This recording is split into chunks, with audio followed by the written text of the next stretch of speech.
Lotus sacré. Lotus des Indes. Le lotus sacré ou Nelumbo nucifera est une plante aquatique d'un exotisme fascinant. Une croissance exubérante avec de belles grandes feuilles et remarquables fleurs. Sa culture est très accessible dès qu'on dispose de 2 mois d'été chaud. Et encore plus aisée avec ses variétés horticoles. Sensibilité. Araignée rouge et aleurodes en culture intérieure. Fleurs de lotus.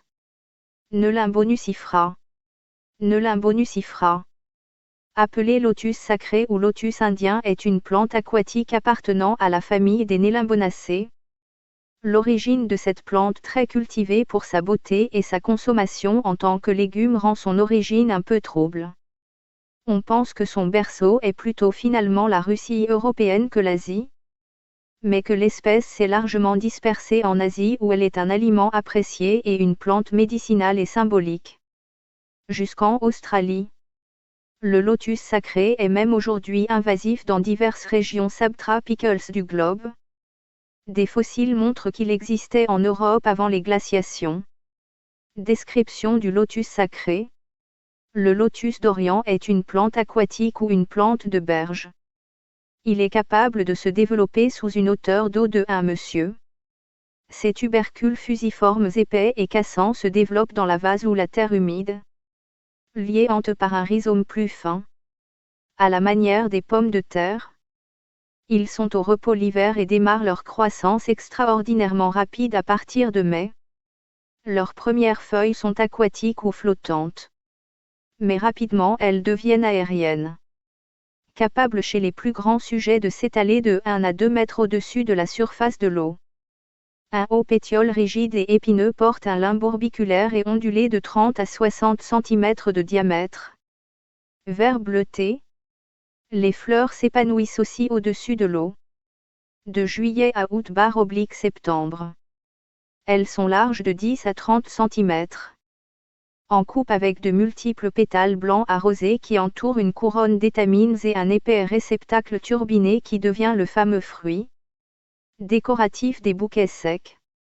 La fleur dure 3 jours, davantage chez les variétés sélectionnées, pendant lesquelles elle s'ouvre et se ferme en protégeant de petits coléoptères. Pollinisateurs. Les fleurs de lotus sacré sont parfumées. Le fruit s'épaissit et produit quelques grosses graines. De nombreuses variétés ornementales. De nombreuses variétés de lotus des Indes sont proposées pour la culture ornementale.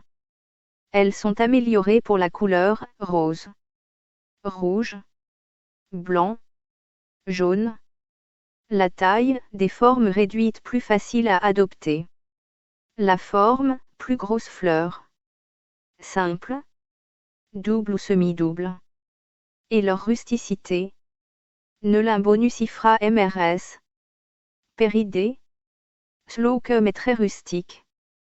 Car hybridé avec le lotus jaune américain. Ces énormes fleurs très doubles évoluent de rose à jaune crémeux.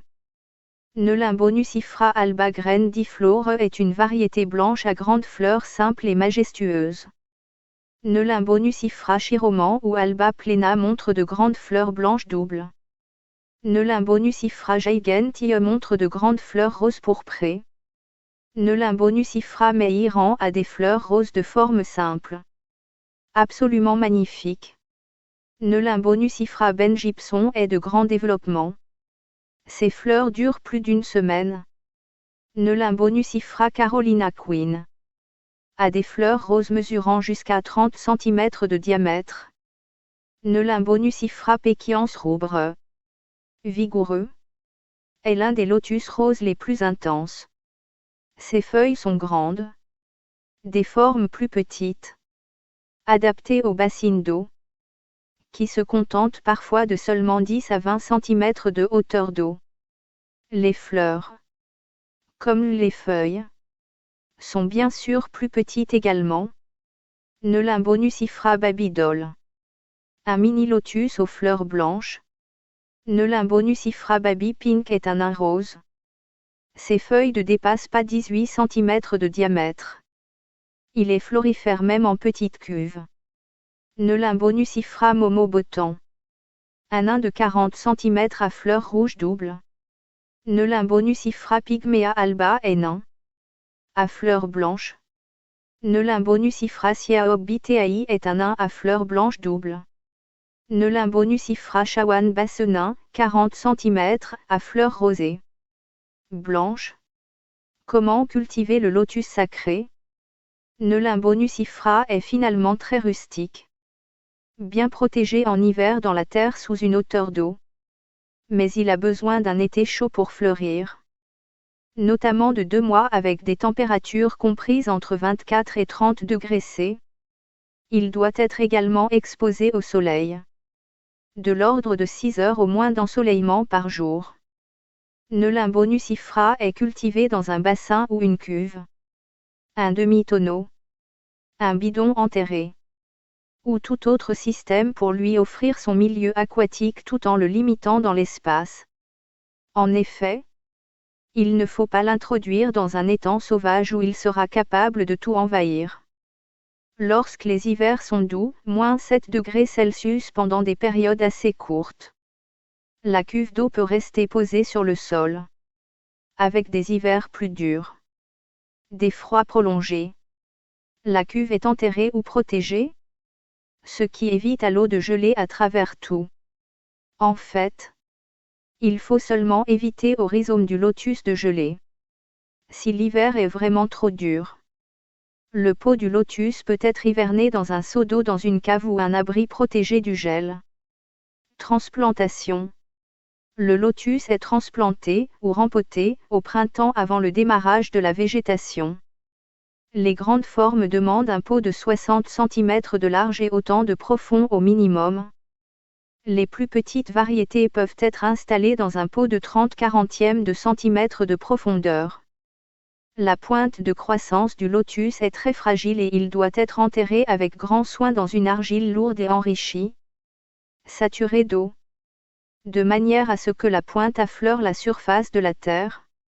Le pot est ensuite mis doucement dans le bidon ou le bassin. On lui octroie d'abord une hauteur d'eau faible pour l'inciter à démarrer plus vite, puis davantage ensuite. Il ne démarre généralement pas avant le mois de mai. Entretien. S'il est dans une cuve un peu petite, le lotus semble avoir parfois un peu trop de feuilles. On peut donc en retirer. Mais sachez que le lotus sacré ne fait pas un grand nombre de fleurs, moins que les nymphéas, et qu'il faut savoir apprécier ce feuillage abondant. Très exotique. Les feuilles qui jaunissent seront enlevées de toute façon. Avec précaution. Car elles sont un peu épineuses. Gourmand. Le lotus sacré demande un sol très riche à la mesure de son exceptionnelle croissance. Sa terre peut être enrichie annuellement de fumier ou de compost où il peut également être nourri d'engrais régulièrement en période végétative. Nelimbo nucifera est un légume. La racine du lotus sacré est cultivée comme légume et très appréciée en Asie. Cuite. Elle a une saveur douce mariée avec une texture croquante. C'est une source d'amidon qui contient aussi un peu de protéines. Les jeunes feuilles et les pétioles sont également cuisinées. Les grandes feuilles servent à farcir et apportent une saveur particulière à la farce. Les graines sont concentrées en nutriments bénéfiques pour la santé. Elles sont cuites et mélangées à des purées ou des soupes. Ou parfois confites. Le lotus sacré est aussi une plante médicinale utilisée en Asie depuis 1500 ans. Il est utilisé pour lutter contre la fièvre, les vomissements, la diarrhée et comme tonique pour le cœur. Les variétés ornementales ne sont sans doute pas toujours aussi intéressantes à consommer comme légumes. Notamment du point de vue de la finesse du goût. Comment s'émet le lotus sacré? Les graines de Nelimbo nucifera tiennent pour être parmi les graines les plus longévives. Puisque l'Institut national de recherche agronomique a su faire germer des graines de plus de 1000 ans. Cependant, leur tégument coriace devenant de plus en plus dur. Il sera plus facile de faire germer des graines assez fraîches. Il y a des cas cependant de semis réussis à partir des graines récupérées des fruits vendus pour les bouquets de fleurs séchées.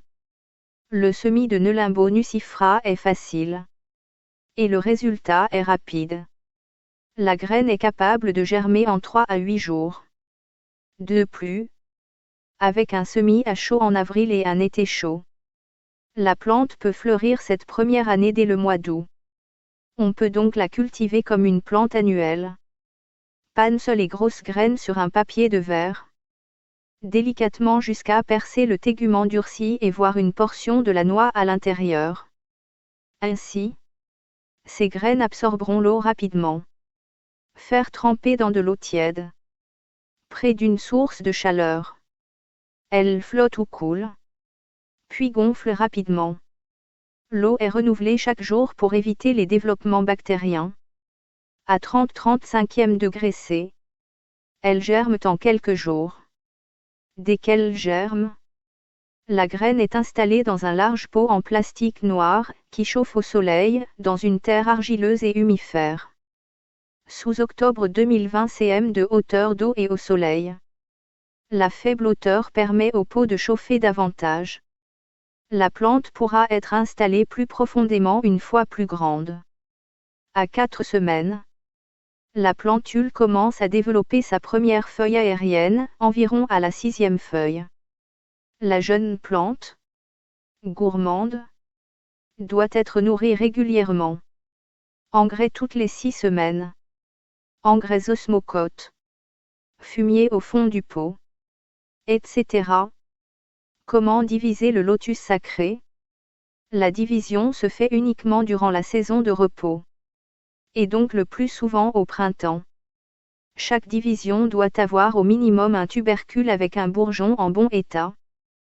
Toute tentative pendant la croissance fera mourir la plante le plus souvent. Le saviez-vous?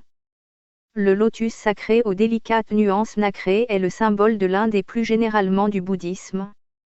Outre l'espèce botanique, le lotus se décline dans une large palette de couleurs du blanc au rose plus foncé. Espèces et variétés de Nelimbo. Le genre comprend 2 espèces. Nelimbo nucifera alba graine diflore aux grandes fleurs blanches. Nelimbo nucifera momo, bottant aux fleurs roses foncées. Nelimbo luti le lotus jaune américain. La fleur de lotus a quelque chose qui relève du sacré depuis la nuit des temps.